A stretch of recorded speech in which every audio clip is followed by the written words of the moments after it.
സ്കിലോറയുടെ പുതിയൊരു വീഡിയോയിലേക്ക് എല്ലാവർക്കും സ്വാഗതം. നമ്മൾ ഇന്നിവിടെ പറയാൻ പോകുന്നത് ബിസിനസിന്റെ പ്ലസ് 1 ബിസിനസിന്റെ ഫസ്റ്റ് ചാപ്റ്ററായ എന്താണ് ബിസിനസ് ട്രേഡ് ആൻഡ് കൊമേഴ്സ് എന്ന് പറയുന്ന ഒരു പോർഷനാണ്. ഓക്കെ, എല്ലാവരും ശ്രദ്ധിച്ച് എന്ത് ചെയ്യുക, ക്ലാസ് കാണുക, നല്ലപോലെ പഠിക്കുക, നല്ലപോലെ ജീവിതത്തിൽ മുന്നേറുക. അപ്പൊ നമ്മൾ ആദ്യം പറയാൻ പോകുന്നത് ഈ ഒരു ചാപ്റ്ററിൽ നമ്മൾ ആദ്യം പറയാൻ പോകുന്നത് എന്താണെന്ന് വെച്ചാൽ എന്താണ് ഹ്യൂമൻ ആക്ടിവിറ്റീസ് എന്നാണ് പറയുന്നത്. എന്താണ് ഹ്യൂമൻ ആക്ടിവിറ്റീസ് എന്ന് പറഞ്ഞാൽ? എന്താണ് ഹ്യൂമൻ ആക്ടിവിറ്റീസ് എന്ന് പറഞ്ഞാൽ? മനുഷ്യരാൽ ചെയ്യുന്ന അല്ലെങ്കിൽ മനുഷ്യരെ കൊണ്ട് ചെയ്യുന്ന അല്ലെങ്കിൽ മനുഷ്യരാൽ ചെയ്യുന്ന കാര്യങ്ങൾ. പ്രധാനമായിട്ടും രണ്ട് കാറ്റഗറീസ് ആണുള്ളത്, എക്കണോമിക് ആക്ടിവിറ്റിയും നോൺ എക്കണോമിക് ആക്ടിവിറ്റിയും. എന്താണ് എക്കണോമിക് ആക്ടിവിറ്റി എന്ന് പറഞ്ഞാൽ? സാമ്പത്തികപരമായിട്ടുള്ള കാര്യങ്ങൾ. ദാറ്റ് മീൻസ് നമ്മൾ പൈസ ഉണ്ടാക്കണം എന്നുള്ള മെന്റാലിറ്റിയിൽ നമ്മൾ എന്ത് ചെയ്യുന്നു, ഏർപ്പെടുന്ന ഇടപാടുകൾ, ട്രാൻസാക്ഷനെ പറയുന്ന പേരാണ് എക്കണോമിക് ആക്ടിവിറ്റി എന്ന് പറയുമ്പോൾ അവിടെ എല്ലാ കാര്യങ്ങളും ഏത് രൂപത്തിലായിരിക്കും? പണപരമായിട്ടായിരിക്കും. അങ്ങനെയുള്ള ഇപ്പൊ നമ്മളൊരു കാര്യം ചെയ്യുന്നു, ഒരു സർവീസ് ചെയ്യുന്നു, അത് പണപരമായിട്ടുള്ള കാര്യമാണെങ്കിൽ അതിനെയാണ് നമ്മൾ പറയുന്നത് എക്കണോമിക് ആക്ടിവിറ്റി. ഞാൻ തന്നെ ഈ ക്ലാസ് ഞാൻ പെയ്ഡ് ആയിട്ടാണ് പ്രൊവൈഡ് ചെയ്യുന്നതെങ്കിൽ അതൊരു എക്കണോമിക് ആക്ടിവിറ്റിയാണ്. എന്നാൽ ഞാൻ ഈ ഒരു ക്ലാസ് പെയ്ഡ് ആയിട്ടല്ല, നിങ്ങൾക്ക് ഫ്രീ ആയിട്ടാണ് വരുന്നത്. ഇതെന്ന് പറയുന്നത് ഒരു നോൺ എക്കണോമിക് ആക്ടിവിറ്റി അഥവാ സർവീസ് എന്നൊക്കെ നമുക്ക് എന്ത് ചെയ്യാൻ പറ്റും, മനസ്സിലാക്കാനായിട്ട് സാധിക്കുന്നത്. അപ്പൊ എന്താണ് എക്കണോമിക് ആക്ടിവിറ്റി എന്നും എന്താണ് നോൺ എക്കണോമിക് ആക്ടിവിറ്റി എന്നും ഇപ്പൊ നിങ്ങൾക്ക് മനസ്സിലായി കാണും. ഓക്കെ, ഈ ഒരു നോൺ എക്കണോമിക് ആക്ടിവിറ്റീസ് വഴി നമുക്ക് എന്ത് കിട്ടുമെന്ന് ചോദിച്ചാൽ ഒരു സാറ്റിസ്ഫാക്ഷൻ, ഒരു സംതൃപ്തി. നമ്മൾ കാരണം അല്ലെങ്കിൽ നമ്മുടെ വീഡിയോ ഇത്രയും പേര് കാണുന്നുണ്ട്, അതുവഴി കുട്ടികൾ പഠിക്കുന്നുണ്ട് എന്നെല്ലാം അത് അറിയുമ്പോൾ, അല്ലെങ്കിൽ നമ്മൾ എവിടെയെങ്കിലും വെച്ചാൽ സാറ് ചെയ്യുന്നതല്ലേ എന്ന് ചോദിക്കുമ്പോൾ നമുക്ക് അതിൽ നിന്ന് കിട്ടുന്ന സന്തോഷം, ഇതൊക്കെയാണ് എന്ന് പറയുന്നത് നോൺ എക്കണോമിക് ആക്ടിവിറ്റീസിൽ നിന്ന് നമുക്ക് കിട്ടുന്നത്. ഇതിൽ തന്നെ എക്കണോമിക് ആക്ടിവിറ്റിയെ പ്രധാനമായിട്ടും മൂന്നായിട്ട് തരംതിരിച്ചിട്ടുണ്ട്. ബിസിനസ്, പ്രൊഫഷൻ, ട്രേഡ് എന്നിങ്ങനെ മൂന്നായിട്ട് തരംതിരിച്ചിട്ടുണ്ട്. അപ്പോ അത് നമുക്ക് എക്സ്പ്ലെയിൻ ചെയ്യാം. ഫസ്റ്റ് ഓഫ് ഓൾ നമ്മൾ പറയാൻ പോകുന്നത് ടൈപ്സ് ഓഫ് എക്കണോമിക് ആക്ടിവിറ്റീസ് ആണ് പറയാൻ പോകുന്നത്. ഒന്നെന്ന് പറയുന്നത് എന്താണ്? ബിസിനസ് ആക്ടിവിറ്റി അല്ലെങ്കിൽ ബിസിനസ് എന്താണെന്നാണ് പറയുന്നത്. ഒരു സാധനം വാങ്ങുകയും അതുപോലെ തന്നെ വിൽക്കുകയും ചെയ്യുന്നു. ഒരു സാധനം വാങ്ങുകയും, സാധനം മാത്രമല്ല സാധനങ്ങളും സേവനങ്ങളും വാങ്ങുകയും അതുപോലെ തന്നെ വിൽക്കുകയും ചെയ്യുന്നു. With the intention of making profit. Profit ഉണ്ടാക്കുക, ലാഭം ഉണ്ടാക്കുക എന്ന ലക്ഷ്യത്തോടു കൂടി ഒരു സാധനം വാങ്ങുകയും വിൽക്കുകയും ചെയ്യുന്നതിനെയാണ് പറയുന്നത് ബിസിനസ് എന്ന് പറയുന്നത്. അപ്പോ ഇതെന്ന് പറയുന്നത് നിങ്ങൾക്ക് തോന്നുമ്പോ വാങ്ങി തോന്നുമ്പോ വിൽക്കുകയല്ല വേണ്ടത്. It should be on regular basis. സ്ഥിരമായി തന്നെ എന്ത് ചെയ്യണം എന്നാണ് പറയുന്നത്? വാങ്ങുകയും വിൽക്കുകയും ചെയ്യണം എന്നാണ് പറയുന്നത്. ഇതിന്റെ ഒരു ക്യാരക്ടർ സ്വഭാവം എന്ന് പറയുന്നത് ഇവരുടെ ലക്ഷ്യം പ്രോഫിറ്റ് ഉണ്ടാക്കുക എന്നാണ്. ഇവർ ഡീൽ ചെയ്യുന്നത് സാധനങ്ങളും സേവനങ്ങളുമാണ്. റെഗുലാരിറ്റി ഉണ്ടായിരിക്കുന്ന സാധനങ്ങളും സേവനങ്ങളും ചെയ്യുന്നതിൽ, അല്ലാതെ ഒരു ടൈം വിറ്റ് പരിപാടി തീർക്കുകയല്ല, സ്ഥിരമായി ചെയ്യണം. അപ്പോഴേ അതെന്താവത്തുള്ളൂ, അതൊരു ബിസിനസ് ആകത്തുള്ളൂ. അതുപോലെ തന്നെ എന്താണ് പറയുന്നത്? അവരുടെ ലക്ഷ്യം പ്രോഫിറ്റ് ഉണ്ടാക്കുക എന്നുള്ളതാണ്. അവിടെ സാധനങ്ങളും സേവനങ്ങളും വിൽക്കുന്നത് വഴിയാണ് നമുക്ക് എന്ത് ചെയ്യുന്നത്? പ്രോഫിറ്റ് ഉണ്ടാകുന്നത്. അപ്പോ എല്ലാവർക്കും ഇതൊരു മനസ്സിലായി എന്ന് ചെയ്യുന്നു ഞാൻ വിശ്വസിക്കുന്നു. അടുത്ത പോർഷനിലോട്ട് നമ്മൾ പോകുന്നു. അടുത്ത പറയാൻ പോകുന്നത് എന്താണ് പ്രൊഫഷൻ എന്ന് പറഞ്ഞാൽ. എന്താണ് പ്രൊഫഷൻ എന്ന് പറഞ്ഞാൽ? പ്രൊഫഷൻ എന്ന് പറയുമ്പോൾ അതൊരു ഒക്കുപേഷൻ, ഒരു ജോലി പോലെയാണ്. എന്താണ്? ആ ഒരു ജോലിക്ക് കുറച്ച് സ്കില്ലും കാര്യങ്ങളും അതുപോലെ തന്നെ ട്രെയിനിങ്ങും നോളജും ഒക്കെ, അറിവും ട്രെയിനിങ്ങും സ്കില്ലും എല്ലാം വേണ്ടുന്ന ഒരു കാര്യമാണ് പ്രൊഫഷൻ എന്ന് പറഞ്ഞത്. ഞാനിപ്പോ ഒരു കോളേജിൽ പ്രൊഫസറായിട്ട്, അസിസ്റ്റന്റ് പ്രൊഫസറായിട്ട് വർക്ക് ചെയ്യുന്നു. അപ്പോൾ എനിക്ക് എന്ത് ചെയ്യണം? എനിക്ക് ആ കാര്യത്തെ പറ്റി സബ്ജക്ട് നോളജും ഉണ്ടായിരിക്കണം, അതുപോലെ തന്നെ ടീച്ചിങ് സ്കിൽ ഉണ്ടായിരിക്കണം, അതുപോലെ തന്നെ എക്സ്പീരിയൻസും ഉണ്ടായിരിക്കണം. ഒരു ലോയർ എന്ത് ചെയ്യുന്നു? ഒരു കോടതിയിൽ പോയി വാദിക്കുന്നു. അയാൾക്ക് വാദിക്കണമെങ്കിൽ അയാൾക്ക് എന്തുണ്ടായിരിക്കണം? അത് വാദിക്കാനായിട്ടുള്ള അറിവുണ്ടായിരിക്കണം. അയാൾക്ക് അതുപോലെ തന്നെ അതിനുള്ള ക്വാളിഫിക്കേഷൻ കാര്യങ്ങളും ഉണ്ടായിരിക്കണം. അതിന്റെ ഫീച്ചേഴ്സ് എന്ന് പറയുന്നത് എന്താണ്? നോളജ് ഉണ്ടായിരിക്കണം, ഒരു പ്രൊഫഷണൽ ബോഡിയിൽ അംഗമായിരിക്കണം. അങ്ങനത്തെ ചാർട്ടേഡ് അക്കൗണ്ടന്റ് എന്ന് പറയുന്ന ആള് എന്തായിരിക്കണം? ചാർട്ടേഡ് അക്കൗണ്ട്സ് ഓഫ് ഇന്ത്യയിൽ അക്കൗണ്ട് ആയിരിക്കണം, മീൻസ് മെമ്പർ ആയിരിക്കണം. അടുത്ത പറയുന്നത് എന്താണ്? അവിടെ ഒരു ഫീസ് ഉണ്ടായിരിക്കുന്നതാണ്, അവിടെ കുറച്ച് റൂൾസ് ആൻഡ് റെഗുലേഷൻസ് ഉണ്ടായിരിക്കുന്നതാണ്. ഇതെല്ലാം ഒരു പ്രൊഫഷണൽ വന്നിരിക്കുന്ന കാര്യങ്ങളാണ്. അപ്പോ ഇനി നമ്മൾ അടുത്ത പറയാൻ പോകുന്നത് എന്താണ്? എംപ്ലോയ്മെന്റ് എന്ന് പറഞ്ഞാൽ.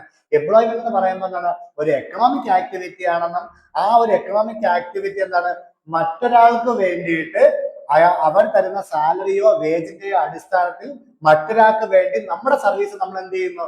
പ്രൊവൈഡ് ചെയ്യുന്നു. നമ്മളൊരു ജോലി ഒരു കമ്പനിയിൽ ഒരു ക്ലർക്കായിട്ടോ ഓഫീസ് അസിസ്റ്റന്റ് ആയിട്ടോ ഒക്കെ എന്ത് ചെയ്യുന്നു, വർക്ക് ചെയ്യുന്നു. അതിനാണ് എന്തെന്ന് പറയുന്നത്, എംപ്ലോയ്മെന്റ് എന്ന് പറയുന്നത്.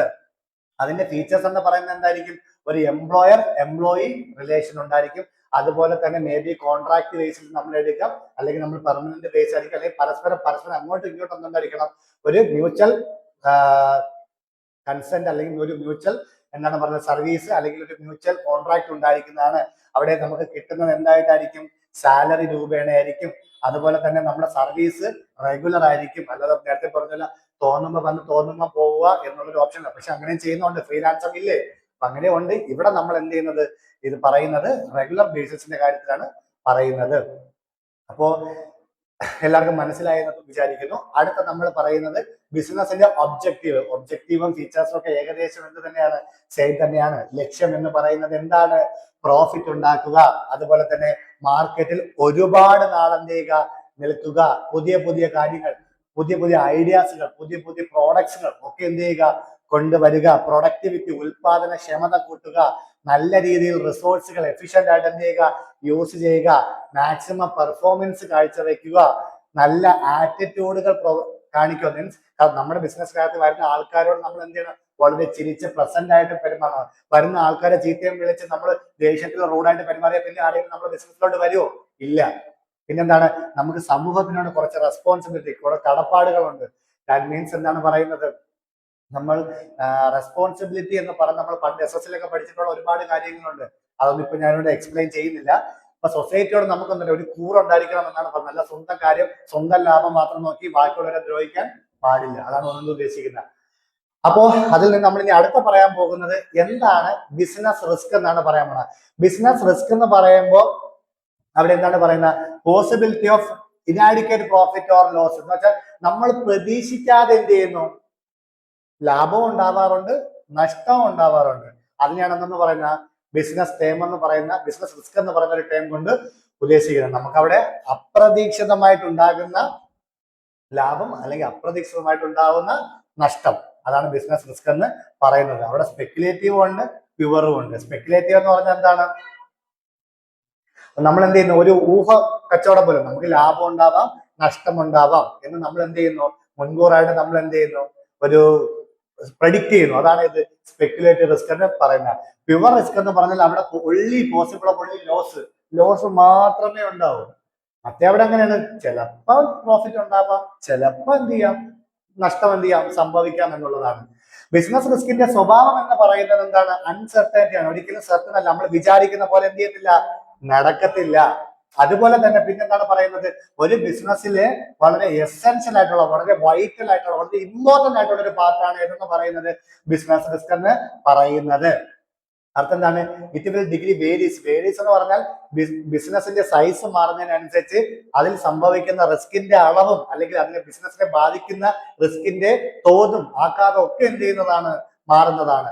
അടുത്ത പറയുന്നത് ഇവരുടെ എല്ലാം റിവാർഡായിട്ട്, ഇവർ ഇത്ര റിസ്ക് എടുക്കുമ്പോൾ ഇവർക്ക് എന്ത് കിട്ടും എന്ന് ചോദിച്ചാൽ അവർക്ക് കിട്ടുന്നത് പ്രോഫിറ്റ് ആണ്.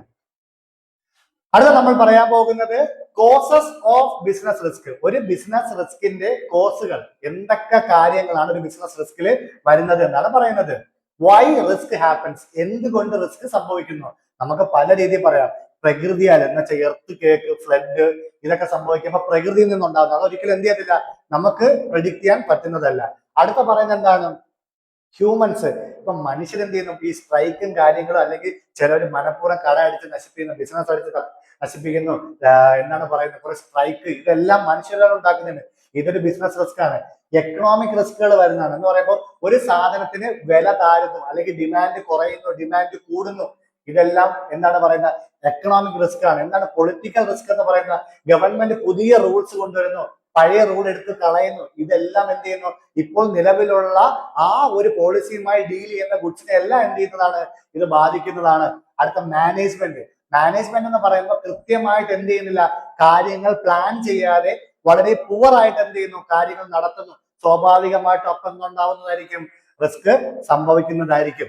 നമ്മൾ പറയാൻ പോകുന്നത് ഏതാണ്, ക്ലാസിഫിക്കേഷൻ ഓഫ് ബിസിനസ് ആക്ടിവിറ്റീസ് എന്നാണ് പറയാൻ പോകുന്നത്. ബിസിനസ് ആക്ടിവിറ്റീസിനെ നമുക്ക് എന്ത് ചെയ്യാം, പലതരത്തിൽ ക്ലാസിഫൈ ചെയ്യാം. ഏതൊക്കെ തരത്തിലാണ് ക്ലാസിഫൈ ചെയ്യാൻ പറ്റുന്നത്, ബേസിക്സ് ഓഫ് സയൻസ്, ഓണർഷിപ്പ്, അതുപോലെ തന്നെ ഫംഗ്ഷൻ എന്നിങ്ങനെ നമുക്ക് എന്ത് ചെയ്യാൻ പറ്റും, ക്ലാസിഫൈ ചെയ്യാൻ സാധിക്കുന്നതാണ്. ഏതൊക്കെയാണ്? ബേസിക് ഓഫ് സയൻസ്, സൈസിന്റെ വലിപ്പത്തിന്റെ അടിസ്ഥാനത്തിൽ, ഓണർഷിപ്പിന്റെ അടിസ്ഥാനത്തിൽ, അതിന്റെ ഫംഗ്ഷന്റെ അടിസ്ഥാനത്തിൽ നമുക്ക് എന്ത് ചെയ്യാം, ക്ലാസിഫൈ ചെയ്യാന്നാണ് പറയുന്നത്. സൈസിന്റെ അടിസ്ഥാനത്തിൽ നമ്മൾ സ്മോൾ, മീഡിയം, ലാർജ്. അപ്പോ ഓണർഷിപ്പിന്റെ അടിസ്ഥാനത്തിൽ പബ്ലിക്, പ്രൈവറ്റ്, ജോയിന്റ്. അതുപോലെ തന്നെ ഫംഗ്ഷന്റെ അടിസ്ഥാനത്തിൽ ഇൻഡസ്ട്രി ആൻഡ് കൊമേഴ്സ്. നമ്മൾ അത് എക്സ്പ്ലെയിൻ ചെയ്ത് താഴെ പറയുന്നതാണ്. അതില് ഫംഗ്ഷൻസിന്റെ അടിസ്ഥാനത്തിൽ നമ്മൾ പറയുന്നതാണ് ഇൻഡസ്ട്രിയും അതുപോലെ തന്നെ കൊമേഴ്സും. എന്താണ് പറയുന്നത്? ഇൻഡസ്ട്രിയും അതുപോലെ തന്നെ കൊമേഴ്സും ആണ് എന്ത് ചെയ്യുന്നത് പറയുന്നത്. അപ്പൊ നമ്മൾ എന്ത് ചെയ്യുന്നു, ഇൻഡസ്ട്രി അല്ലെങ്കിൽ കൊമേഴ്സ് എന്ന് പറയുമ്പോൾ ഇൻഡസ്ട്രി എന്നുകൊണ്ട് ഉദ്ദേശിക്കുന്നത് എന്താണ്? Production and processing of goods ആണ് പറയുന്നത്. എന്താണ്? പ്രൊഡക്ഷനും പ്രോസസിങ്ങിനെയാണെന്ന് പറയുന്നത് ഇൻഡസ്ട്രി എന്ന് പറയുന്നത്. എന്നാൽ കൊമേഴ്സ് എന്ന് പറയുമ്പോൾ ഡിസ്ട്രിബ്യൂഷൻ ഓഫ് ഗുഡ്സിനെയാണെന്നാണ് പറയുന്നത്. കൊമേഴ്സ് എന്ന് പറയുന്ന സാധനങ്ങൾ ഡിസ്ട്രിബ്യൂട്ട് ചെയ്യുന്നു, വിതരണം ചെയ്ത് കൊടുക്കുന്നു. അടുത്ത പറയുന്നത് ടൈപ്സ് ഓഫ് ഇൻഡസ്ട്രി ആണ് പറയുന്നത്. ഒന്ന് പ്രൈമറി, രണ്ട് സെക്കൻഡറി. പ്രൈമറി എന്ന് പറയുമ്പോൾ നമ്മൾ എന്ത് ചെയ്യുന്നു, എക്സ്ട്രാക്ടിങ് ഓഫ് നാച്ചുറൽ റിസോഴ്സ്, പ്രകൃതിയിൽ നിന്ന് നമ്മൾ ഡയറക്റ്റ് എന്ത് ചെയ്യുന്നു, എക്സ്ട്രാക്ട് ചെയ്തെടുക്കുന്നു എന്ന് പറയുമ്പോൾ വലിച്ചെടുക്കാൻ എന്ന് വെച്ചാൽ എക്സ്പ്ലോയിറ്റ് ചെയ്തെടുക്കുക എന്നൊക്കെ വേണമെങ്കിൽ നമുക്ക് എന്ത് ചെയ്യാം, പറയാനായിട്ട് സാധിക്കുന്നതാണ്. അപ്പൊ അതിൽ ഒന്നാമത്തെയാണ് ഏത്? എക്സ്ട്രാക്റ്റീവും ജനറ്റിക്കും. എക്സ്ട്രാക്റ്റീവ് കൊണ്ട് ഉദ്ദേശിക്കുന്നത് എന്താണ്? മൈനിങ്, ഫിഷിംഗ് എല്ലാം നമുക്ക് എന്താണ് എന്ന് വെച്ചാൽ നമ്മുടെ പെട്രോളിയം ഒക്കെ നമ്മൾ ഖനനം ചെയ്തെടുക്കില്ലേ, അതാണ് ഉദ്ദേശിക്കുന്നത്. ജനറ്റിക് എന്ന് പറയുന്നത് എന്താണ്? ഡയറി ഫാം, പൗൾട്രി ഫാം, അതേപോലെ ഏതാണ് പറയുന്ന ഫ്ലോറികൾച്ചർ എന്ന് പറയുമ്പോൾ പശു വളർത്തല്, കോഴി വളർത്തല്, ആട് വളർത്തല് എന്നൊക്കെ നമ്മൾ എന്ത് ചെയ്യുന്നത്. അടുത്ത പറയുന്നത് എന്താണ്? സെക്കൻഡറി സെക്ടർ എന്നാണ് പറയുന്നത്. സെക്കൻഡറി സെക്ടറിൽ നമ്മൾ ആദ്യം പറയുന്നത് എന്താണ് മാനുഫാക്ചറിങ് ഇൻഡസ്ട്രി എന്നാണ് പറയുന്നത്. മാനുഫാക്ചറിങ് ഇൻഡസ്ട്രി എന്ന് പറയുമ്പോൾ ഒരു ഇൻപുട്ടിനെ ഔട്ട്പുട്ട് ആയിട്ട് എന്ന് പറയുമ്പോൾ നമ്മുടെ കയ്യിലുള്ള അസംസ്കൃത വസ്തു അഥവാ റോ മെറ്റീരിയലിനെ നമ്മൾ എന്ത് ചെയ്യുന്നു, ഫിനിഷ്ഡ് പ്രോഡക്റ്റ് ആയിട്ട് എന്ത് ചെയ്യുന്നു, കൺവേർട്ട് ചെയ്യുന്നു.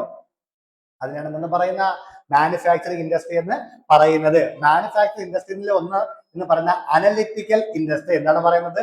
അനലിറ്റിക്കൽ ഇൻഡസ്ട്രി എന്ന് പറയുമ്പോൾ റോ മെറ്റീരിയൽസിനെ പല പല സബ് പ്രോഡക്റ്റുകളായിട്ട് നമ്മൾ എന്ത് ചെയ്യുന്നു, മാറ്റുന്നു. എക്സാമ്പിൾ പറയുന്ന പെട്രോളിയം ആണ്. ഡീസല്, പെട്രോൾ, കെറോസിൻ എന്നിങ്ങനെ മാറ്റുന്നില്ലേ.